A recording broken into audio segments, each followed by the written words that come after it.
अगर आप खुदा के वजूद में बिलीव करते हैं तो इस आर्ग्यूमेंट को समझना आपके लिए बहुत ज़रूरी है, क्योंकि अगर आप एक बार इसको समझ गए तो इसको रिफ्यूट करना नामुमकिन है। और अगर आप खुदा के वजूद में यकीन नहीं रखते, फिर भी आपका इसको समझना बहुत ज़रूरी है, ताकि आप लोगों के सामने बेवकूफ़ ना लगे। तो चलिए शुरू करते हैं। Model ontological argument. एल्विन प्लेंटिंगा का मॉडल ऑन्टोलॉजिकल आर्ग्यूमेंट शायद सबसे बेस्ट आर्ग्यूमेंट है खुदा के वजूद को समझने के लिए। ये मॉडल लॉजिक पर काम करता है और एक मैथमेटिकल प्रूफ की तरह काम करता है। शायद इसी वजह से लोगों को इसको समझने में बहुत दिक्कतें होती हैं। इंटरनेट पर बहुत सी वो वीडियोज़ मौजूद हैं इसके रिलेटेड, लेकिन आज मैं आपको एक आसान तरीके से इसको समझाने की कोशिश करूँगा। पहले इसके प्रेमिसेस देख लेते हैं। ये मुमकिन है कि खुदा मौजूद हो, प्रेमिस नंबर 1। प्रेमिस नंबर 2, अगर ये मुमकिन है कि खुदा मौजूद है तो कुछ पॉसिबल वर्ल्ड्स में खुदा एग्जिस्ट करता है।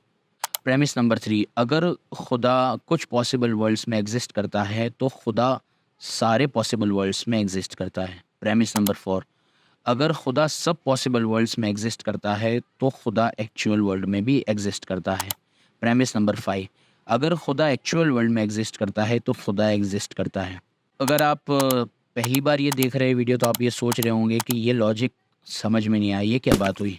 सबसे पहले आपको ये समझना है कि फिलोसोफर्स जब पॉसिबल वर्ल्ड कहते हैं तो उनका क्या मतलब होता है। वो एक हाइपोथेटिकल सिचुएशन के बारे में बात कर रहे हैं कि इम्कान के दर्जे में, मुमकिन होने के दर्जे में हो सकता है। इसको कहते हैं पॉसिबल वर्ल्ड। कि कोई चीज़ किस तरह वो लोग एक्सपेरिमेंट करते हैं और टेस्ट करते हैं कि देखें चलो ये चीज़ लॉजिकली पॉसिबल है कि नहीं, कुछ इम्कान इसका हो सकता है या नहीं।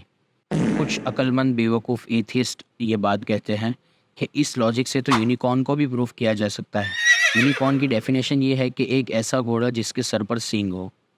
तो अगर ये लॉजिक इस पे लगाएंगे, अगर ऐसा बीइंग होना चाहिए जिसके सर पर एक सींग हो तो यूनिकॉर्न एग्जिस्ट करता है। यहाँ मसला ये है कि लोग टिपिकली गलती करते हैं रहते हैं खुदा को डिफ़ाइन करने में, और उनकी इग्नोरेंस की वजह से वो इस नतीजे पर पहुंच रहे हैं कि आर्ग्यूमेंट काम नहीं करता। तो हमें देखना पड़ेगा कि गॉड को असल में कैसे डिफ़ाइन किया गया है और ये यूनिकॉर्न उससे किस तरह मुख्तलिफ है। अब ऑन्टोलॉजिकल आर्ग्यूमेंट में किसी बीइंग या एंटिटी को डिफ़ाइन करने के 3 तरीके हैं। फर्स्ट वो कि इम्पॉसिबल, जो कि किसी भी वर्ल्ड में, किसी भी पॉसिबल वर्ल्ड में एग्जिस्ट नहीं करता। मिसाल के तौर पे एक स्क्वायर सर्कल, ऐसा सर्कल जो स्क्वायर भी हो, या तो एक ऐसा शादीशुदा जो कुंवारा भी हो। दूसरा कंटिंजेंट, जो कुछ पॉसिबल वर्ल्ड्स में एग्जिस्ट करता है, जैसे कि एक यूनिकॉर्न जो कुछ पॉसिबल वर्ल्ड्स में एग्जिस्ट कर सकता है लेकिन सब में नहीं। तीसरा नेसेसरी बीइंग, जो हर पॉसिबल वर्ल्ड में एग्जिस्ट करना ही चाहिए।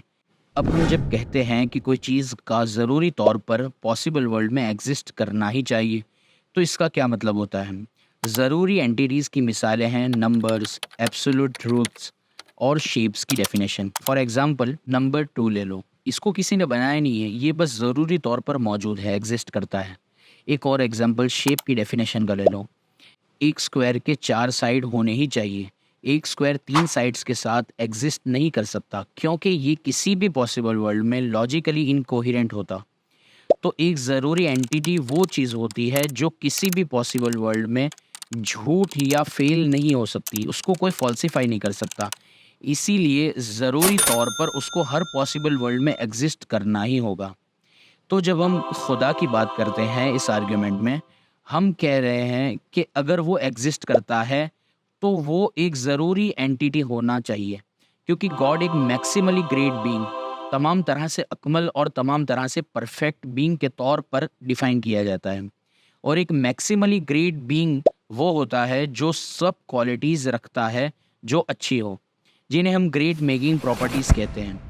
और ये भी होना चाहिए कि उसके पास ये प्रॉपर्टीज़ अपने मैक्सिमम लेवल तक हो, मैक्सिमम एक्सटेंट तक हो, और इसके पास कोई ऐसी क्वालिटी नहीं होनी चाहिए जो बुरी हो, या तो उसके अंदर इम्परफेक्शन लाए या करप्शन लाए। लेकिन सबसे ज़रूरी उसके पास नेसेसिटी की ग्रेट मेकिंग प्रॉपर्टी होनी चाहिए। ये सबसे बड़ी प्रॉपर्टी है कि वो एक नेसेसरी बीइंग हो, क्योंकि ज़रूरी होना एक प्रॉपर्टी है जो बेटर होती है।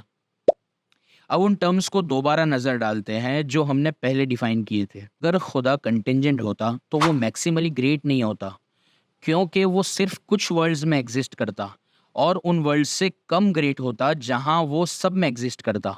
तो जब ये समझदार बेवकूफ़ लोग कोशिश करते हैं कि इस आर्ग्यूमेंट को डिबंक करें, यूनिकॉर्न को खुदा की जगह रखते हैं, तो वो गॉड को एक ऐसे कंटिंजेंट बीइंग की तरह डिफाइन करने की कोशिश कर रहे हैं। जबकि खुदा और गॉड को हम ऑन्टोलॉजिकल आर्ग्यूमेंट में यूज़ करते हैं, ये वर्ड जब हम यूज़ करते हैं, तो हम खुदा को एक कंटिंजेंट बीइंग से ज़्यादा कहते हैं।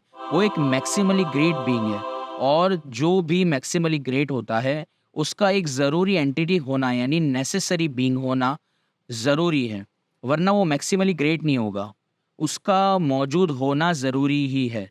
अब उम्मीद है आपको ये आर्ग्यूमेंट अच्छे से समझ में आ गया होगा। अगर आपको कोई क्वेश्चन है तो कमेंट सेक्शन में आप लिख सकते हैं। Thank you for watching guys, stay tuned.